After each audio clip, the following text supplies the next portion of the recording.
ਤਨਕੀਦ ਦਾ ਕੀ ਕੰਮ ਹੈ? ਕਿਸੇ ਅਦਬੀ ਫਨਪਾਰੇ ਦੀਆਂ ਖੂਬੀਆਂ ਤੇ ਖਾਮੀਆਂ ਬਿਆਨ ਕਰਨਾ ਤਨਕੀਦ ਅਖਵਾਉਂਦਾ ਹੈ। ਇਸ ਦੇ ਹਵਾਲੇ ਨਾਲ ਅਸੀਂ ਪਹਿਲਾਂ ਗੱਲ ਕਰ ਚੁੱਕੇ ਹਾਂ। ਇਸ ਲਈ ਅੱਜ ਸਾਡੇ ਕੋਲ ਜਿਹੜਾ ਟੌਪਿਕ ਹੈ ਉਹ ਹੈ ਕਿ ਤਨਕੀਦ ਦਾ ਕੰਮ ਕੀ ਹੈ। BA ਦੇ ਸਿਲੇਬਸ ਦਾ ਇਹ ਹਿੱਸਾ ਹੈ। ਅਦਬ ਨੂੰ ਆਮ ਤੌਰ ਤੇ ਇੱਕ ਦਰਿਆ ਨਾਲ ਤਸ਼ਬੀਹ ਦਿੱਤੀ ਜਾਂਦੀ ਹੈ। ਜੇ ਦਰਿਆ ਵਗਦਾ ਰਹੇ ਤੇ ਫਿਰ ਉਹ ਹਰ ਸ਼ੈ ਨੂੰ ਵੀ ਆਪਣੇ ਅੰਦਰ ਸਮੇਟ ਕੇ ਲੈ ਜਾਂਦਾ ਹੈ।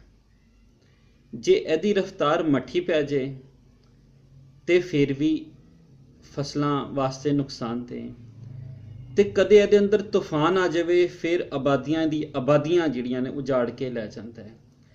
ਤਨਕੀਦ ਦਰਿਆਵਾਂ ਦੇ ਸਮੁੰਦਰਾਂ ਦੇ ਕੰਢਿਆਂ ਵਾਂਗੂ ਹੈ। ਜੋ ਦਰਿਆਵਾਂ ਦੇ ਕੰਢੇ ਨਾ ਹੋਣ ਤੇ ਦਰਿਆ ਦੂਜੇ ਪਾਸੇ ਖਿਲਰ ਪੁਲਰ ਜਾਣ ਤੇ ਤਬਾਹੀ ਮਚਾ ਦੇਣ, ਇਸ ਤਰ੍ਹਾਂ ਹੀ ਤਨਕੀਦ ਕਰਦੀ ਹੈ।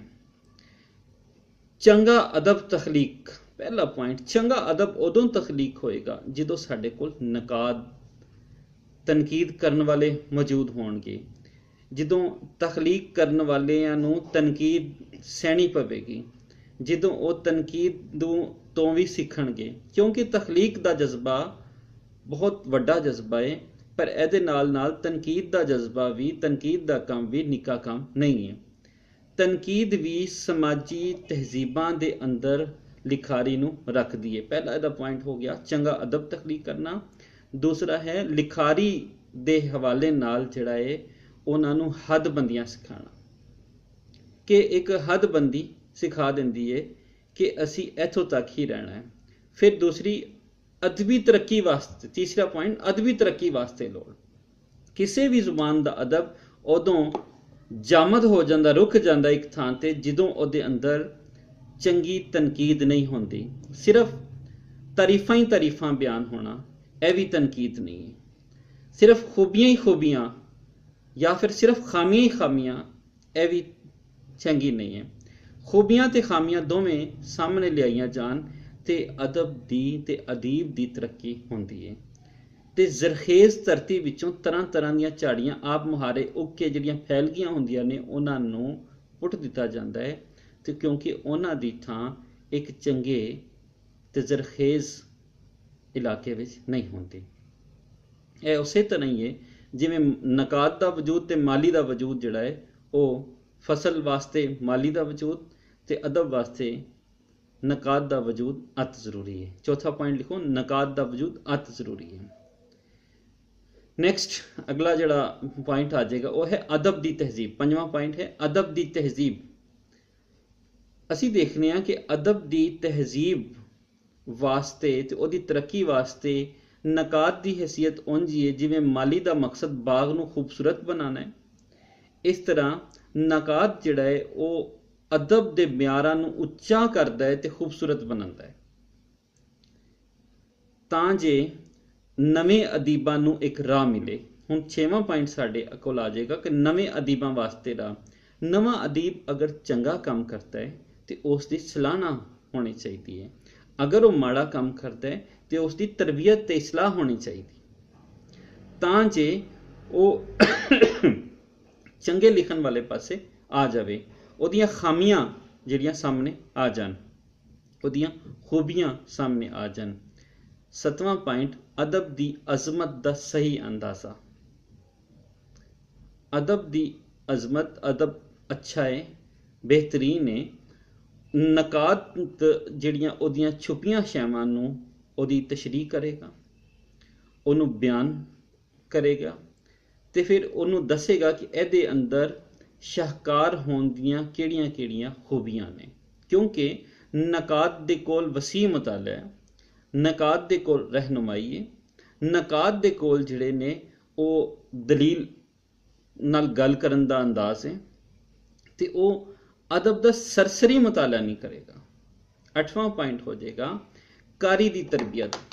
ਤਨਕੀਦ ਕਰਨ ਵਾਲਾ ਜਿੱਥੇ ਬਤੌਰ ਨਕਾਦ ਆਪਣੇ ਫਰਜ਼ ਪੂਰੇ ਕਰਦਾ ਹੈ, ਉੱਥੇ ਉਹਦਾ ਫਰਜ਼ ਇਹ ਵੀ ਬਣਦਾ ਹੈ ਕਿ ਨਕਾਦ ਦੀ ਇੱਕ ਪੜਨਹਾਰ ਦੀ ਕਾਰੀ ਦੀ ਤਰਬੀਅਤ ਵੀ ਕਰੇ, ਉਹਦੇ ਫਨਪਾਰੇ ਅੰਦਰ, ਤਖਲੀਕਾਰ ਦੇ ਫਨਪਾਰੇ ਅੰਦਰ ਜ਼ੁਬਾਨੋ ਬਿਆਨ ਦੇ ਹਵਾਲੇ ਨਾਲ ਜਿਹੜੀ ਗੱਲ ਹੈ ਉਹ ਦੱਸੇ, ਉਹਦੇ ਨਾਲ ਦੱਸੇ ਕਿ ਇਹਦੇ ਵਿੱਚ ਦਿਲਚਸਪੀ ਕੀ ਹੈ, ਫਿਰ ਇਹਦੇ ਪੜ੍ਹਨ ਦੇ ਕੀ ਫਾਇਦੇ ਨੇ, ਫਿਰ ਇਹ ਅਦਬ ਦੀ ਕਿਹੜੀ ਸਿਨਫ ਦੇ ਨਾਲ ਤਾਲੁਕ ਰੱਖਦੇ ਹੋ, ਇਹਦੇ ਵਿੱਚ ਮਕਸਦੀਅਤ ਕਿੰਨੀ ਹੈ, ਉਹ ਸਾਰੀ ਚੀਜ਼ਾਂ ਇਹਦੇ ਵਿੱਚ ਤਨਕੀਦ ਹੀ ਸਾਹਮਣੇ ਲਿਆਂਦੀ ਹੈ। ਅਹਿਮ ਪੁਆਇੰਟ ਤੇ 9ਵਾਂ ਪੁਆਇੰਟ ਕਿ ਨਾ ਕਦਰੀ ਤੋਂ ਬਚਾਉਂਦਾ ਹੈ। ਇੱਕ ਚੰਗਾ ਜਿਹੜਾ ਨਕਾਦ ਹੈ ਉਹ ਕਿਸੇ ਫਨਪਾਰੇ ਨੂੰ ਨਾ ਕਦਰੀ ਤੋਂ ਬਚਾਉਂਦਾ ਹੈ। ਜਿਵੇਂ ਇਹ ਵੇਲਾ, ਅੱਜ ਦਾ ਵੇਲਾ ਜਿਹੜਾ ਤੁਸੀਂ ਦੇਖਦੇ ਹੋ ਬੇਤਹਾਸ਼ਾ ਸਪੀਡ ਨਾਲ ਚੱਲ ਰਿਹਾ, ਕਿਸੇ ਲਮਹੇ ਵੀ ਉਹ ਕਿਸੇ ਵੀ ਸ਼ਖਸੀਅਤ ਨੂੰ ਪੂਰੇ ਸੋਸ਼ਲ ਮੀਡੀਆ ਤੇ ਛਾ ਦਿੰਦਾ ਹੈ, ਪੂਰੇ ਹਾਈਪ ਵੀ ਕ੍ਰੀਏਟ ਹੋ ਜਾਂਦੀ ਹੈ, ਪਰ ਕਿਸੇ ਲਮਹੇ ਉਹ ਫੌਰਨ ਮਿਟ ਜਾਂਦਾ, ਮੁੱਕ ਜਾਂਦਾ ਹੈ। ਤੇ ਅਦਬ ਦੀ ਤਾਰੀਖ ਤੋਂ ਦੇ ਮੁਤਾਲੇ ਤੋਂ ਵੀ ਪਤਾ ਲੱਗਦਾ ਹੈ ਕਿ ਤਨਕੀਦ ਨਾ ਹੁੰਦੀ ਤੇ ਕਈ ਅਦਬੀ ਸ਼ਾਹਕਾਰ ਐਵੇਂ ਮਿਟ ਜਾਂਦੇ, ਖਤਮ ਹੋ ਜਾਂਦੇ, ਉਹਨਾਂ ਨੂੰ ਲੋਕੀ ਕੋਈ ਨਾ ਸਮਝਦੇ, ਉਹਨਾਂ ਨੂੰ ਕੋਈ ਵੇਖਦੇ ਹੀ ਨਾ, ਉਹਨਾਂ ਨੂੰ ਕੋਈ ਪੜ੍ਹਦੇ ਹੀ ਨਾ, ਕੋਈ ਉਹਨਾਂ ਦੀ ਉਗ ਸਿਗ ਨਾ ਮਿਲਦੀ, ਮਹਿਫੂਜ਼ ਹੋ ਜਾਂਦੀਆਂ ਨੇ ਸ਼ੈਵਾਂ। ਨਕਾਦ ਜਿਹੜਾ ਹੈ ਉਹ ਨਾ ਕਦਰੀ ਤੋਂ ਵੀ ਬਚਾਉਂਦਾ ਹੈ। 10ਵਾਂ ਪੁਆਇੰਟ ਅਦਬੀ ਜ਼ੌਕ ਦੀ ਤਰਬੀਅਤ। ਹਕੀਕੀ ਖੂਬਸੂਰਤੀ ਨਕਾਦ ਬਿਆਨ ਕਰਦਾ ਹੈ ਤਨਕੀਦ ਦੇ ਜ਼ਰੀਏ, ਔਰ ਗੱਲ ਦਾ ਨਤਾਰਾ ਕਰਦਾ ਹੈ ਕਿ ਕਿਹੜੇ ਕਿਹੜੇ ਅਨਾਸਰ ਇਹਦੇ ਵਿੱਚ ਮੌਜੂਦ ਨੇ, ਕਿਹੜੇ ਕਿਹੜੇ ਵਕਤੀ ਨੇ ਤੇ ਕਿਹੜੇ ਕਿਹੜੇ ਹਮੇਸ਼ਾ ਰਹਿਣ ਵਾਲੇ ਨੇ, ਕਿਹੜੇ ਕਿਹੜੇ ਉਹ ਅੱਗੇ ਲੈ ਕੇ ਚੱਲਣਗੇ। ਅੱਗੇ ਚੱਲਨਿਆ ਮਤਲਬ ਤੇ ਮਾਨੀ ਦਾ ਤਜਜ਼ੀਆ ਕਰਨਾ।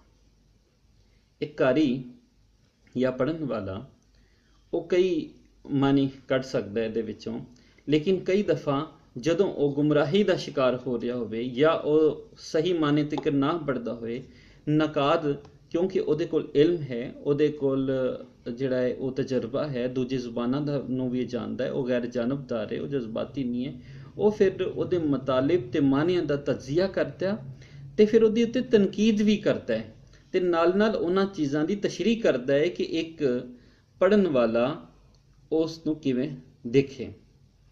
11ਵਾਂ ਪੁਆਇੰਟ ਆਏਗਾ ਕਿ ਕੌਮ ਦਾ ਜ਼ੌਕ, ਪੂਰਾ ਕੌਮ ਦਾ ਜ਼ੌਕ ਜਿਹੜਾ ਹੈ ਉਹ ਡਿਵੈਲਪ ਕਰਦਾ ਹੈ, ਆਵਾਮ ਨੂੰ ਲੁਕਾਈ ਨੂੰ ਦੱਸਦਾ ਹੈ ਕਿ ਇਹ ਅਦਬ, ਇਹ ਫਨਪਾਰਾ ਕੀ ਹੈ ਤੇ ਇਹਦੇ ਜਵਾਹਿਰ ਕੀ ਨੇ, ਇਹਦੀਆਂ ਖੂਬੀਆਂ ਕੀ ਨੇ, ਉਹ ਮੁਤਾਰਿਫ ਵੀ ਕਰਵਾ ਰਿਹਾ ਹੁੰਦਾ। ਇੱਕ ਉਹਦਾ ਸ਼ੇਅਰ ਹੋਲਡਰ ਜਿਵੇਂ ਬਣ ਜਾਂਦਾ, ਉਹਦਾ ਜਿਹੜਾ ਤਾਰੀਫ ਕਰਨ ਵਾਲਾ ਵੀ ਬਣ ਜਾਂਦਾ, ਜਿਹਦੇ ਨਾਲ ਉਹਦੀਆਂ ਕਈ ਚੀਜ਼ਾਂ ਜਿਹੜੀਆਂ ਕਈ ਦਫਾ ਇੰਝ ਹੁੰਦਾ ਹੈ ਕਿ ਬਹੁਤ ਜ਼ਿਆਦਾ ਲਿਖਾਰੀ ਲਿਖ ਕੇ ਜਿਹੜੇ ਲਿਖਾਰੀਆਂ ਨੂੰ ਚੀਜ਼ਾਂ ਦਿੰਦੇ ਨੇ ਜਾਂ ਪੜ੍ਹਨ ਵਾਸਤੇ ਕਿਤਾਬਾਂ ਦਿੰਦੇ ਨੇ, ਉਹਨਾਂ ਦੇ ਉਹ ਮਿਆਰ ਤੇ ਨਹੀਂ, ਜਾਂ ਉਹ ਉਸੇ ਤਰ੍ਹਾਂ ਉਹ ਗੈਰ ਜਾਨਬਦਾਰ ਨਾ ਹੋ ਕੇ ਪੜ੍ਹਦੇ ਨੇ ਜਿਸ ਤਰ੍ਹਾਂ ਉਹਨਾਂ ਨੂੰ ਉਸ ਲੈਵਲ ਤੇ ਨਹੀਂ ਅਪੜਾ ਸਕਦੇ ਉਸ ਫਨਪਾਰੇ ਨੂੰ। ਲੇਕਿਨ ਨਕਾਦ ਦੇ ਕੋਲ ਜਦੋਂ ਚੀਜ਼ ਜਾਂਦੀ ਉਹਦੇ ਵਿੱਚ ਦੇਖਦਾ ਹੈ ਕਿ ਇਹਨੇ, ਇਸ ਲਿਖਾਰੀ ਨੇ ਕਿੰਨੀ ਮਿਹਨਤ ਕੀਤੀ ਹੈ, ਉਹ ਫਿਰ ਉਹਨੂੰ ਉਹਦੇ ਵਿੱਚੋਂ ਚੰਗੀਆਂ ਚੀਜ਼ਾਂ ਕੱਢਦਾ ਹੈ ਤੇ ਅਦਬ ਦੀ ਬੜ੍ਹੋਤਰੀ ਵਾਸਤੇ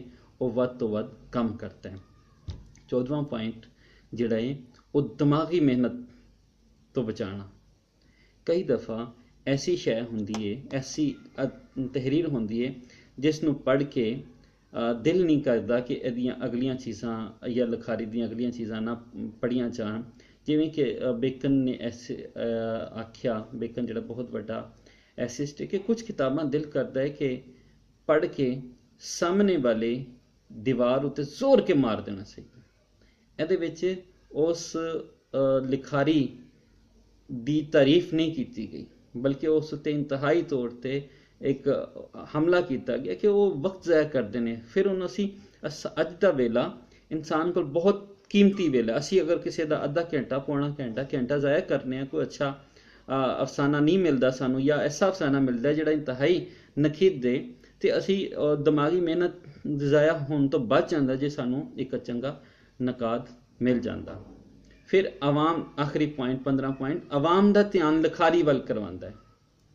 ਲਿਖਾਰੀ ਇਸ ਮੁਆਸ਼ਰੇ ਦੇ ਵਿੱਚ ਜਾਂ ਮੁਆਸ਼ਰੇ ਦੇ ਲੋਕਾਂ ਵਾਸਤੇ ਜਿਹੜੀ ਲਿਖਤ ਲਿਖਦਾ ਹੈ, ਉਹ ਮੁਆਸ਼ਰਾ ਜਿਵੇਂ ਕਿ ਦੂਸਰੇ ਮਾਮਲਾਤ ਦੇ ਵਿੱਚ ਉਹ ਦੇਖ ਰਿਹਾ ਕਿ ਮੁਆਸ਼ਰਾ ਜਿਹੜਾ ਬੇਹਿੱਸ ਹੈ, ਉਹ ਕਿਸੇ ਤਰ੍ਹਾਂ ਵੀ ਧਿਆਨ ਨਹੀਂ, ਲੇਕਿਨ ਨਕਾਦ ਦੀ ਤਹਿਰੀਰ ਨੂੰ ਪੜ੍ਹ ਕੇ ਜਾਂ ਨਕਾਦ ਦਾ ਤਬਸਰਾ ਪੜ੍ਹ ਕੇ ਮੁxtਲਿਫ ਅਖਬਾਰਾਂ 'ਚ, ਮੈਗਜ਼ੀਨ 'ਚ, ਰਸਾਲਿਆਂ ਜਦੋਂ ਦੇਖਦਾ ਹੈ ਤੇ ਫਿਰ ਆਵਾਮ ਵੀ ਉਹਦੇ ਵੱਲ ਧਿਆਨ ਕਰਦੀ। ਕਈ ਲਿਖਾਰੀ ਐਸੇ ਨੇ ਕਿ ਜਿਹੜੇ ਕਹਿੰਦੇ ਨੇ ਕਿ ਸਾਡੇ ਕੋਲ ਨਕਾਦ ਨਾ ਹੁੰਦਾ ਤੇ ਅਸੀਂ ਮਰ ਮਿਟ ਗਏ ਹੁੰਦੇ। ਜਿਵੇਂ ਕਿ ਅਮਰਤਾ ਦਾ ਨਾਮ ਲਿੱਤਾ ਜਾ ਸਕਦਾ। ਅਮਰਤਾ ਕਹਿੰਦੀ ਕਿ ਮੇਰੇ ਕੋਲ ਚੰਗੇ ਨਕਾਦ ਨਾ ਹੁੰਦੇ ਤੇ ਮੈਨੂੰ ਕੋਈ ਪੜ੍ਹਨ ਵਾਲਾ ਨਾ ਹੁੰਦਾ। ਇਸ ਤਰ੍ਹਾਂ ਚੰਗੀ ਨਕਾਦ, ਜਾਂ ਅੱਜ ਕੱਲ੍ਹ ਇੱਕ ਬੜਾ ਸੋਹਣਾ ਨਾਵਲ ਛਪਿਆ ਸ਼ਿਕਾਰਨ, ਅਲੀ ਅਨਵਰ ਅਹਿਮਦ ਹੋਰਾਂ ਦਾ, ਤੇ ਉਹਨਾਂ ਦੇ ਬਾਰੇ ਜਦੋਂ ਜਮੀਲ ਅਹਿਮਦ ਪਾਰ ਹੋਣ ਦੀ ਤਨਕੀਦ ਛਪਦੀ ਹੈ ਤੇ ਉਹ ਨਾਵਲ ਲੋਕੀ ਪੜ੍ਹਨਾ ਚਾਹੁੰਦੇ ਨੇ। ਮੁxtਲਿਫ ਦੁਕਾਨਾਂ ਤੋਂ, ਮੁxtਲਿਫ ਸਟਾਲਾਂ ਤੋਂ ਜਾ ਕੇ ਕਿਤਾਬ ਮੰਗਵਾਈ ਜਾਂਦੀ ਹੈ ਤਾਂ ਕਿ ਉਹਨੂੰ ਪੜ੍ਹਿਆ ਜਾਏ। ਇੱਥੋਂ ਇਹ ਸਾਬਤ ਹੋ ਜਾਂਦਾ ਕਿ ਨਕਾਦ ਜਿਹੜਾ ਹੈ, ਉਹਦੀ ਤਹਿਰੀਰ, ਉਹਦੀ ਤਨਕੀਦ ਵੀ ਪੜ੍ਹਨ ਵਾਲਿਆਂ ਨੂੰ ਆਪਣੇ ਵੱਲ ਪ੍ਰੇਰਤੀ ਹੈ ਤੇ ਉਹ ਪੜ੍ਹਨ ਦੀ ਕੋਸ਼ਿਸ਼ ਕਰਦੇ ਨੇ ਤੇ ਅੱਗੇ ਪੜ੍ਹਦੇ ਨੇ। ਇਸ ਲਈ ਮੁਖਤਸਰ ਜਾਂ ਮੁੱਖ ਦੀ ਗੱਲ 'ਚ ਅਸੀਂ ਆਖ ਸਕਦੇ ਹਾਂ ਕਿ ਤਨਕੀਦ ਦਾ ਕੰਮ ਬਹੁਤ ਅਹਿਮ ਹੈ।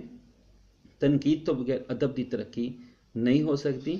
ਕੌਮ ਦੀ ਅਦਬੀ ਜ਼ੌਕ ਜਿਹੜਾ ਪ੍ਰਵਾਨ ਨਹੀਂ ਚੜ੍ਹ ਸਕਦਾ। ਲਿਖਾਰੀਆਂ ਵਾਸਤੇ ਵੀ ਤਨਕੀਦ ਓਨੀ ਹੀ ਜ਼ਰੂਰੀ ਹੈ ਜਿੰਨੀ ਨਕਾਦ ਵਾਸਤੇ, ਕਿਉਂਕਿ ਇਹ ਲਿਖਾਰੀਆਂ ਨੂੰ ਨਾਕਦਰੀ ਤੋਂ ਵੀ ਬਚਾਉਂਦੀ ਹੈ।